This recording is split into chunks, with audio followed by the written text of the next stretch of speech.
अस्सलाम वालेकुम एवरीवन। उम्मीद करती हूँ सब लोग खैरियत से होंगे। आज बस लेज़ी मॉर्निंग थी, अदरवाइज़ बहुत ज़्यादा बिज़ी मॉर्निंग होती है जिसमें बहुत ज़्यादा टाइम का ख्याल रखना पड़ता है और time management is the key of successful day. अच्छा, अब ये होता है कि जनाब हम लोग जा रहे हैं और मॉर्निंग तो कह नहीं सकते, लेकिन आज थोड़ी सी लेट मॉर्निंग हुई है। तो बस जितनी आसान चीज़ नज़र आती है वीडियो में उतनी ज़्यादा एफ़र्ट तो नज़र आती नहीं है। बस बहुत रफ़ एंड टफ़ भी हो तो मोस्टली लगता है कि भाई बहुत इजी थिंग्स हैं, बट हमारी रियलिटी भी उतनी ही रियल होती है जितनी कि आप सबकी। आम जिंदगी में इसी तरह नोक-झोंक तो खैर चलती ही रहती है और इस चीज़ से रिलेटेड ही आज का मेरा टॉपिक है। आज हम बात करेंगे मेरे दिल की बात पे, जो कि समझ नहीं आ रहा कि इस टॉपिक पे मैं बात करूं या ना करूं। शायद कुछ इस चीज़ को कुछ लोग अंडरस्टैंड ना भी कर सकें, तो कोई बात नहीं, देखते हैं यार, चलते हैं। कुछ सजेशंस मैं आपको देती हूं तो कुछ आप मुझे दिएगा। क्या पता मेरी कोई बात आपके लिए फ़ायदेमंद हो जाए, कोई छोटी सी बात आप में से किसी को हेल्प कर दे या फिर आपकी सजेशन से मेरी हेल्प हो जाए। तो आइए जनाब, करते हैं आज दिल की बात। दिल की बात, दिल की बात। आज का ये टॉपिक मेरे दिल के बहुत करीब है क्योंकि इस छोटी सी हैबिट से मुझे बहुत हेल्प मिली है। इस हैबिट को अडेप्ट करना, कंटिन्यू रखना मेरे लिए बहुत बड़ा अचीवमेंट है, बिकॉज़ बीइंग अ वुमन बहुत मुश्किल होता है ऐसी हैबिट को बहुत अरसे तक कंटिन्यू करना। बहुत कम चीज़ों पर इंसान को खुद पर प्राउड फील होता है और ये उनमें से एक है। बात है जी आज से 3 साल पहले की, जब मेरी नई नई शादी हुई थी। मैं ऑलरेडी मेरी न्यू फैमिली को जानती थी, तो मुझे लगा था कि चीज़ें बहुत स्मूथ चलेंगी क्योंकि मैं उस इंसान को ऑलरेडी जानती हूँ।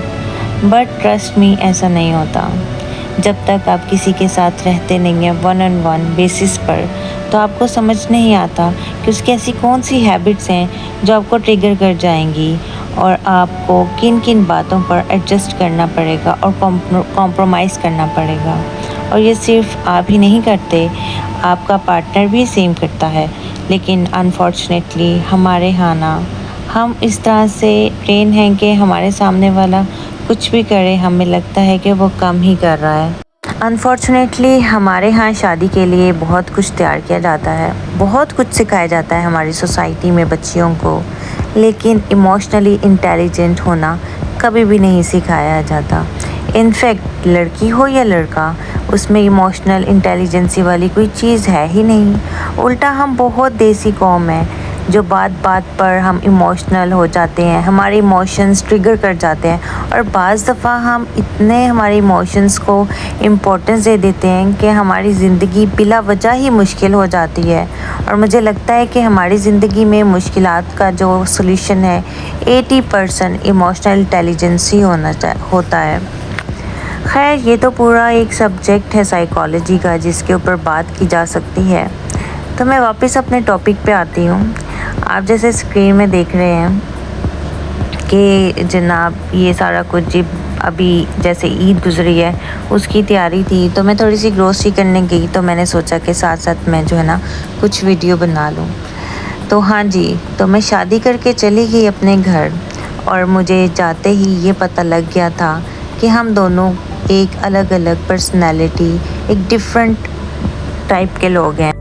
मैं हॉस्पिटल में एक कपल थेरेपी के बाद बैठी हुई थी और मैं सोच रही थी उनके ही पैरामीटर्स को। तो मैंने इस चीज़ को इस तरह से रियलाइज़ किया, बीइंग अ ह्यूमन आप चीज़ों को चाहते हुए या ना चाहते हुए रिलेट कर ही लेते हैं। तो इसी तरह मैं ये सोचती होती थी कि शादी के फ़ौरन बाद किसी भी तरह हमारी भी किसी आर्ग्यूमेंट्स पर कोई आर्ग्यूमेंट्स हो सकते हैं या शायद लड़ाई भी हो जाए।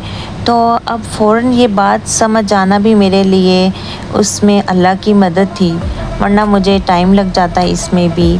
तो अब चैलेंज ये था कि जो अब ये चैलेंजेस होंगे, लड़ाई होगी, तकरार होगी, उसमें बढ़ने से कैसे रोका जा सकता है। क्योंकि मैं एक साइकोलॉजिस्ट के साथ साथ फैमिली में सबसे बड़ी भी थी और अपने पूरे ख़ानदान में सबसे छोटी फैमिली भी थी। बट ऑब्जर्वेशन के हवाले से अगर देखा जाए तो ऑब्जर्वेशन स्किल्स मेरे अंदर काफ़ी स्ट्रॉन्ग थे।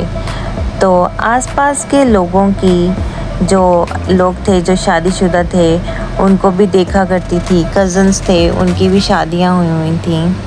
As a practitioner in the field observation तो मैंने ये काफ़ी शादी से पहले ही कर ली थी कि कपल्स में तो हमेशा बहुत छोटी सी बात पर भी लड़ाई हो जाती है। बात तो होती हमेशा ही छोटी है लेकिन वो बहुत बड़ी भी बन जाती है। कभी तो इतनी बड़ी बन जाती है कि सॉल्व करना बहुत मुश्किल हो जाता है, फिर वो बात से बात निकल कर बहुत बड़ा इशू क्रिएट हो जाता है। मगर इसको अगर रिवर्स हाल में देखा जाए ना तो वो बहुत छोटी सी बात शुरू होती है और एंड होते होते बहुत सारे इमोशंस के साथ बहुत सारे रिश्तों को ख़राब कर चुकी होती है। इस सारी सिचुएशन में वो दो लोग जिनसे बात शुरू होती थी उनके अलावा बाकी थर्ड पार्टीज़ का हाथ होता है, चाहे फ्रेंड्स हों, कज़न्स हों, फैमिलीज़ हों, बेस्ट फ्रेंड्स हों या फिर रिलेटिव्स होते हैं। एक्चुअली उनके इंटेंशंस तो हमेशा ही अच्छी होती हैं। वो आपके होते हैं वेल विशर्स जो हमारा कभी बुरा नहीं चाह रहे होते, लेकिन वो वेल विशर्स हैं, बस वो अपने उस चक्कर में ना कपल को थोड़ा साइडलाइन कर देते हैं। और मेरे पास आने वाले वो तमाम कपल जो अपनी ज़िंदगी को बेहतर बनाना चाहते हैं उनसे रिक्वेस्ट की जाती है कि वो अपने पार्टनर्स को थोड़ा सा रिलैक्सेशन दें, थोड़ा सा पीस ऑफ माइंड के साथ उनके साथ बैठें और चीज़ों को सॉर्ट आउट करने की कोशिश करें।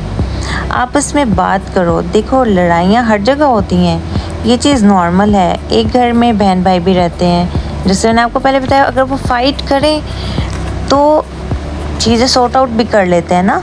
समटाइम्स हमारे पेरेंट्स भी हमारे साथ नहीं बन रही होती उनकी, कभी वो हमें अंडरस्टैंड नहीं कर पा रहे होते तो कभी हम उन्हें नहीं समझ पा रहे होते, बट क्योंकि बात हमारे घर की होती है तो घर में ही रह जाती है, इसीलिए बात बढ़ती नहीं है अनफॉर्चुनेटली। बट मियाँ बीवी के रिश्ते में हर किसी को इन्वॉल्व करने के लिए हर पर्सन तैयार हो जाता है, और स्पेशली मियाँ बीवी भी।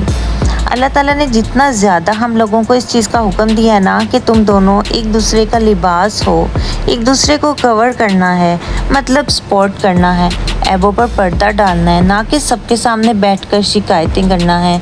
लेकिन हमारे यहाँ ये प्रैक्टिस है कि क्रिटिसाइज़ किया जाता है, सही गलत साबित करने के चक्कर में सब पड़ जाते हैं। तो दोनों एक दूसरे से वादा कर लेना चाहिए दोनों को कि चाहे लड़ाई जितनी भी छोटी हो या बड़ी हो, कितने ही दिन लग जाएं सुलह होने में, चाहे कितने ही घंटे लग जाएं, चाहे एक हफ़्ता लग जाए, महीना लग जाए, लेकिन किसी को इन्वॉल्व ना करें आपस में। खुद ही सॉर्ट करें, खुद ही कम्युनिकेशन गैप चाहिए तो वो एक दूसरे को स्पेस दें। अगर बात करनी है तो बात करें, लेकिन किसी और के साथ आप प्लीज़ एक दूसरे को, अपने पार्टनर्स की जो एक्नॉलेजमेंट्स हैं उनको प्लीज़ ज़ाया नहीं करें, वेस्ट नहीं करें। और अगर पार्टनर्स एक दूसरे की बात सुनते हैं, एटलीस्ट बैठते हैं, तो थैंक्स गिविंग ज़रूर करें और वादा निभाने की पूरी कोशिश करें। बहुत लंबी वीडियो हो जाएगी, नेक्स्ट पार्ट में आपको शेयर करूँगी नेक्स्ट वीडियो में। Thank you.